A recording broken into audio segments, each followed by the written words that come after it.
দরজার পাশ ও পাশ জুড়ে মানুষের সমাহার,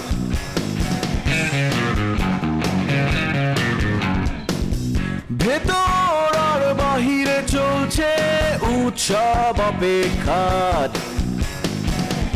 এই শহরের হাজারো বাড়ির মতো নিয়ে হাসি কান্নার গল্প যত, এই শহরের হাজারো বাড়ির মতো নিয়ে হাসি কান্নার গল্প যত, প্রতিবার এখানে বেজে যায় calling bell, calling bell, calling bell, calling bell, calling bell.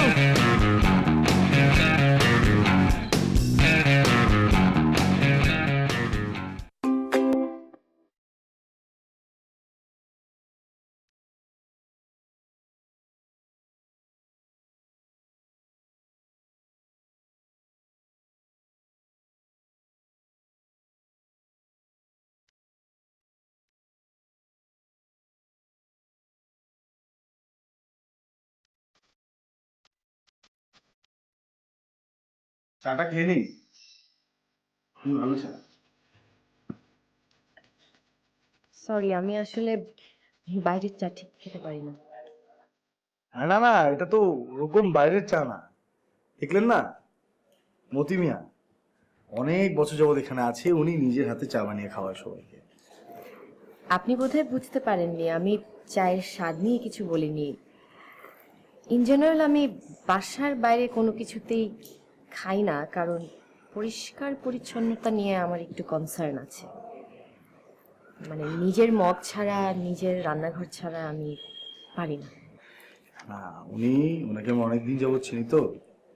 আমি মনে করেন যে প্রতিটা চা পিরিচ এই যে দিচ্ছে আমাদেরকে, কাপতে পিরিচ সবকিছু পরিষ্কার করে গরম পানিতে ধুয়ে তারপর আমাদের দেয়। সেটা ঠিক আছে, কিন্তু আরো কিছু প্রশ্ন থেকে যায়, যেমন চাটা বানানোর আগে উনি হাতটা ঠিকমতো ধুয়েছেন কিনা, যে কেটলিতে বানিয়েছেন সেটা ঠিকমতো পরিষ্কার ছিল কিনা। এত টেনশন নিয়ে আসলে চা খাওয়ার আমি কোনো মানে দেখি না।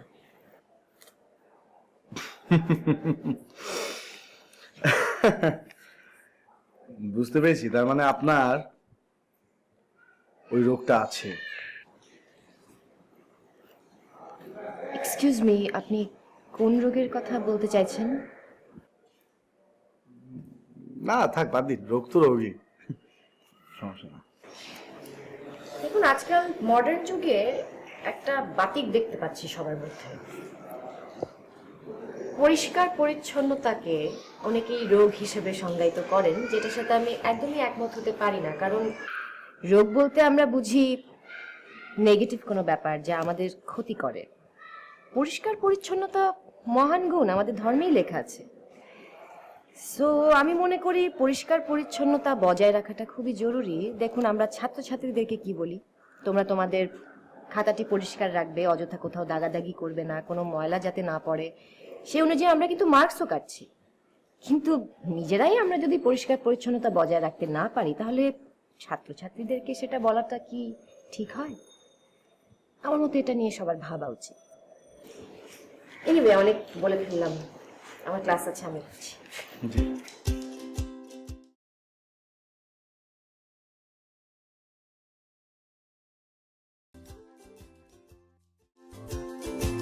এই এই এদিকে আসো। লেসকাঞ্চন ভাই, কি তা খবর? তুমি পিপিলিকার মতো হেলে দুলে হেলে দুলে হেলে দুলে কোথায় যাচ্ছ?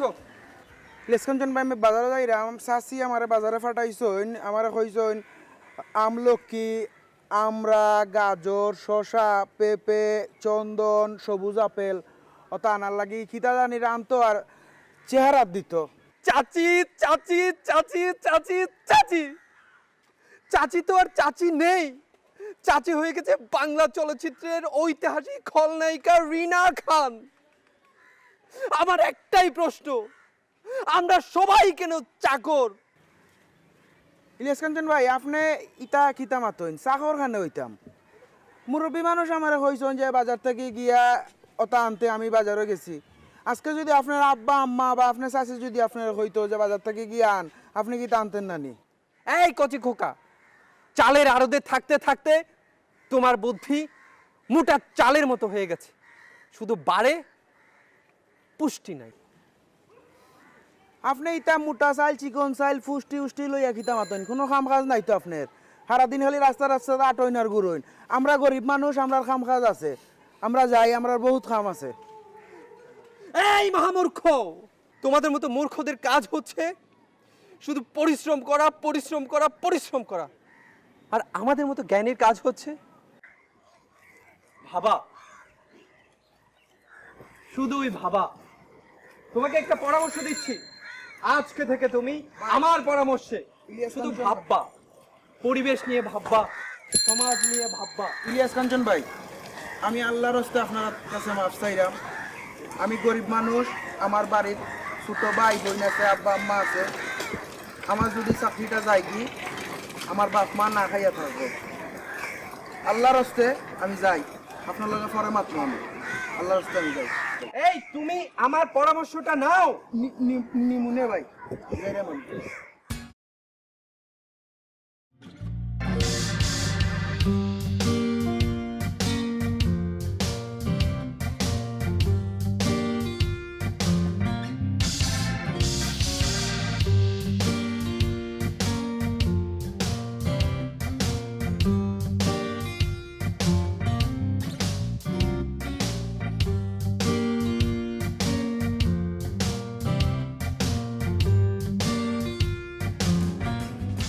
ভালো আছেন? আমার গবেষণার কাজে আপনার কাছ থেকে কিছু প্রশ্ন করব, আপনার কি একটু সময় হবে? ধন্যবাদ। আপনার নাম কি? আমার নাম মোহাম্মদ শাহরুল মিয়া। মোহাম্মদ শাহরুল মিয়া। আপনার দেশের বাড়ি কোথায়? রংপুর। রংপুর।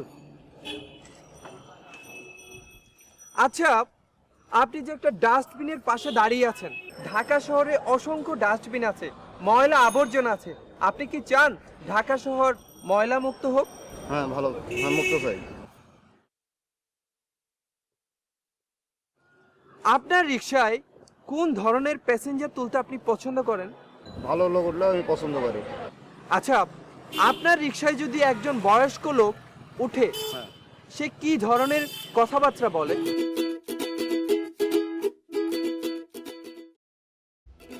বাবা, চাচি কোথায়? চাচিকে তো কোথাও দেখছি না। পারুল তো সকালবেলা ব্যাগ নিয়ে ওর বাড়িতে গিয়েছে। ব্যাগ নিয়ে বাড়ি গিয়েছে মানে? কি আশ্চর্য কথা! আজকালকার মেয়েদের সমস্যাটা কি বলো তো বাবা? আমি তো এদের আগে পিছে কিছুই বুঝি না, কথায় কথায় ব্যাগ নিয়ে বাড়ি মুখো হাঁটা দিলাম। নিশ্চয়ই চাচুর সাথে কোনো ঝামেলা হচ্ছে। তুই এভাবে কথা বলছিস কেন? ভুলে গেলে চলবে না যে পারুল তোর চাচি, একটু শ্রদ্ধাবোধ রেখে কথা বল। আর পারুল তো এমনি এমনি চলে যায়নি, ও তো আমাকে বলেই গিয়েছে যে ওর ভাবি সম্ভবত অসুস্থ, সে কারণে ও 2-4 দিন হয়তো ওখানে থাকতেও পারে। শোনো বাবা, ভাবি অসুস্থ এটা পুরোই ভুয়া একটা কথা। এই মেয়েকে আমি চিনি না। আগেই তো তোমাদের বলেছিলাম যে এই মেয়ের মধ্যে বিশাল কোনো ঝামেলা আছে। না হলে যে মেয়ের মাত্র বিয়ে হয়েছে, সে তার হাজবেন্ডের উপর কনসেন্ট্রেট না করে, সংসারের উপর কনসেন্ট্রেট না করে কি নিয়ে লেগে গেল? এই পরিবারে কার কি খুঁত, কে কত টাকা কামাই করে, কে করে না, কে কিভাবে হাঁটে, কে কিভাবে খায়, কার বিয়ে হওয়া উচিত, কার বিয়ে হচ্ছে না, এগুলো যে মেয়ে ভাবে, সে চাচুর সাথে কি ধরনের ঝামেলা করতে পারে ভাবতে পারো? না, ব্যাপারটা তুই এভাবে দেখছিস কেন? দেখ, তুই একটা জিনিস ভুলে গেলে তো চলবে না যে আমরা আমাদের পরিবারের যে পরিবেশ, সেই পরিবেশের সাথে দীর্ঘকাল ধরে আমরা একত্রে বসবাস করছি। কিন্তু পারুল কিন্তু ভিন্ন একটি পরিবেশ থেকে আমাদের পরিবারে যুক্ত হয়েছে। তাহলে এই পরিবারের সবার সাথে ওর অ্যাডজাস্ট করতে তো একটু সময় লাগতেই পারে। সেই সময়টা ওকে দিতে হবে। আর এই যে বলছিস যে বিভিন্ন জনের দোষ ত্রুটি খুঁজে বেড়াচ্ছে, এটা আসলে ঠিক না। ও চাচি হিসেবে তো পারেই না, কারো কোনো সমস্যা থাকলে সেটা আইডেন্টিফাই করবে, চেষ্টা করবে সেগুলো কাটানোর জন্য। আর সেটা যদি তোদের মনে হয় যে দুর্ব্যবহার, তাহলে আমি বলবো তোদের সেই ব্যবহারের পরিপ্রেক্ষিতে আরো অনেক বেশি ভালো আচরণ করা উচিত। তাহলেই দেখবি যে তোরা যত বেশি ভালো ব্যবহার করবি, ওর আচরণেও একটা পরিবর্তন চলে আসবে। বাবা, তুমি যদিও আমাদেরকে সেটাই শিখিয়েছো, কিন্তু এই সময় সেটা চলে না। এটা তোমাদের পুরোনো দিনের কথা। এখন সময় হচ্ছে যে যার সাথে ভালো তার সাথে ভালো, যার সাথে খারাপ তার সাথে খারাপ। কি অদ্ভুত কথা বলছিস, মাথা গরম করিস না, সব ঠিক হয়ে যাবে, ঠিক হয়ে যাবে। আমাদের একটা চা খাবি? হ্যাঁ, তা তো খাওয়া হই। তোমার আদরের বউ চলে গেছে। তোমাকে কেন ডেকেছি জানো? কেলেকে ডাকছেন? আপনি কোনো আকাম কুকাম করছেন, কোনো কাম দিছে ঠিক মতো করতে পারেন নাই, আওলা পাকা লাইছেন, এখন আমার ডাকছেন সমাধান করার লেগা, না তো মসজিদকে আপনার পাঠ দিব। বুরবাক, তুমি সব সময় আমাকে ভুল বোঝো। যেভাবে বাংলা সিনেমাতে ইলিয়াস কাঞ্চনকে তার পরিবার এবং প্রেমিকা বারবার ভুল বুঝেছে, একইভাবে তুমি আমাকে বারবার ভুল বুঝছো। এই যে আমাদের ছোট চাচি, কত আশা, কত স্বপ্ন, কত আকুলতা ব্যাকুলতা নিয়ে চাচি এ বাসায় বিয়ে হয়েছে। আমরা কত ফুর্তি করেছি। আমি মনে করেছিলাম সে আলো হয়ে এ বাসায় আসবে, একটা লাইটের মতো আমাদের আলো দিবে, কিন্তু আমরা তো অন্ধকার আচ্ছাদিত হয়ে গেছি। এতদিন পরে আপনি একটা ভালো কথা কইছেন। এই যে সকাল থেকে বিকাল পর্যন্ত, রাত পর্যন্ত, সারাটা দিন 24টা ঘন্টা এই যে দৌড়ের উপরে রায় আমারে, যাইতে আর পারি না, খালি সিঁড়িতে উঠো আর নামো। হ্যাঁ, আমার কোমর আছে 38, এটা এখন হয়ে গেছে 36। যে কি করুম আমি কিছুই বুঝতেছি না। হ্যাঁ, মনে করেন আর কি কমু, খাওয়ানোর টাইম আর ঘুমানোর টাইম ছাড়া আমি কোনো কিছু নিঃশ্বাস পাই না, সব সারাদিন দৌড়ের উপরে থাকতে হয়। আর আমি ইলিয়াস কাঞ্চন, একজন সহকারী ব্যবস্থাপক। এই যে আমার পদের মূল্য কি আছে? আমাকে একটা লাল কাপড় ধরিয়ে দিয়ে বলা হচ্ছে এই রঙের একটা সুতা নিয়ে আসো। আমাকে 100 টাকা ধরিয়ে দিয়ে বলা হচ্ছে এই টাকাটা লোড করে দাও। আমাকে একটা লন্ড্রির স্লিপ ধরিয়ে দিয়ে বলা হচ্ছে এই কাপড়গুলো নিয়ে আসো। আমাকে 100 টাকা দিয়ে বলা হচ্ছে এই টাকাটা আমার মোবাইলে পাঠিয়ে দাও। এই জিনিসগুলোকে আমার পদের সাথে যায়। জীবনে কখনো শুনেছো ইলিয়াস কাঞ্চন নামের কেউ সুতা আনতে যায়, টাকা লোড করতে যায়, লন্ড্রির স্লিপ নিয়ে দোকানে যায়? আমার মান সম্মান ইজ্জত সবকিছু ধুলোয় মিশে গেছে। এটা অন্যায়। এরকম অন্যায় আমাদের সাথে করা হচ্ছে। এরকম অন্যায় করা হতে দেয়া যাবে না। অন্যায় আর হতে দেয়া যাবে না। অন্যায় আর মানবো না। এর হাতে আর অন্যায় করবো না। যদি বেতন বন্ধ করে দেয় তখন কি হইব? তোর পাক বোকা খোকা, তোমার ওজন কমার সাথে সাথে তোমার বুদ্ধিও কমে যাচ্ছে। আমাদের আফসার সাহেব আছে, আমাদের শ্রদ্ধেয় মজিদ স্যার আছে। যে দেখেন যা করেন করেন, পরে কোনো ঝামেলা সব আপনার উপরে হালাই দিব, আমি কোনো দোষ লুম না। এই, তোমার মতো নিরাশবাদী কোন লোককে আমি আমার চোখের সামনে এক পলকও দেখতে চাই না। যাও যাও যাও।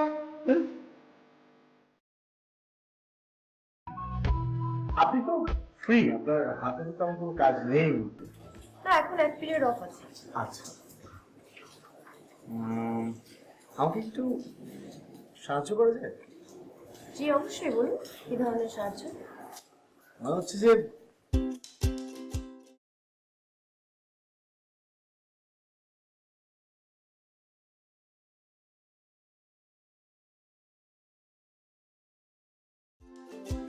এই খাতাগুলো জাস্ট আপনি আচ্ছা, আপনি কি কোনো কারণে শিক্ষক এবং কম্পাউন্ডারের ভিতরে পার্থক্যটা বুঝতে পারছেন না?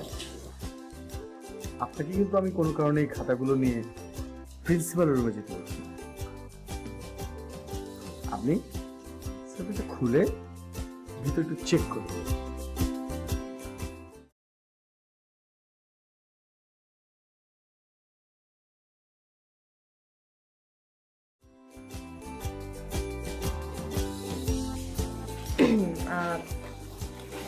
সমস্যা হচ্ছে এগুলো না ইংরেজি দ্বিতীয় পত্রের খাতা, যেটা কিনা আমার সাবজেক্ট না। না, হয়েছে কি যে যিনি ক্লাস টিচার উনি আমাকে একটু হেল্প করতে বললেন, যে এগুলো দেখে টোটালটা করে দিতে। তাই আমি আপনাকে একটু সাহায্য করার জন্য অনুরোধ করলাম যে আপনি একটু খাতাগুলো দেখে টোটালটা উপরে লিখে দিলেই হবে। পয়েন্টস দেওয়া আছে। নাম্বারগুলো দেওয়া আছে? জি।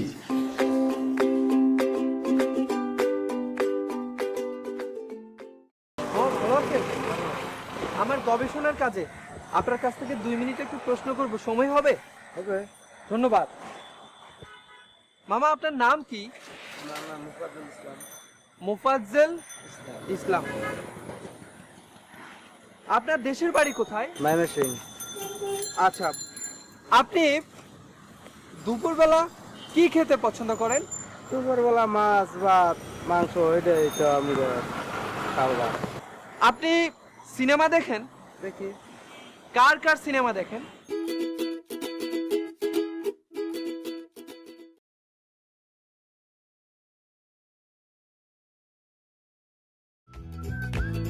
তোর খুঁজে পাই না কেন?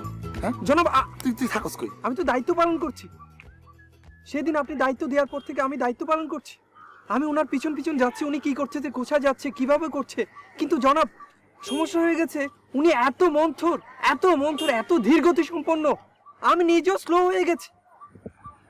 জনাব, উনি যেদিকে যায় আমি সেদিকে যাই, উনি কি করছে আমি সেটা দেখি, উনি যেখানে যাচ্ছে, কি করছে, কোথায় খাচ্ছে, কার সাথে কথা বলছে, সবকিছু আমি অবজারভেশনে রেখেছি। আমি কি করবো জনাব, আমি জাস্ট মিনিট আপনাকে বোঝাচ্ছি। জনাব, আমি ওনাকে ফলো করতে করতে আমি নিজে স্লো হয়ে গেছি জনাব, আমি কি করব?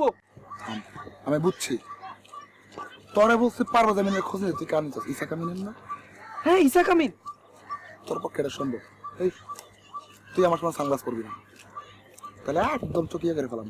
সানগ্লাস এখন তুই চোখে দেওয়াস না, বুঝছস? এখন থেকে তোর খাওয়া দাওয়া বন্ধ। তুই খাইতে গেলে আমি তোর টোকেন দেবো, টোকেন ছাড়া তুই খাইতে পারবি না, বুঝছস কি কইছি?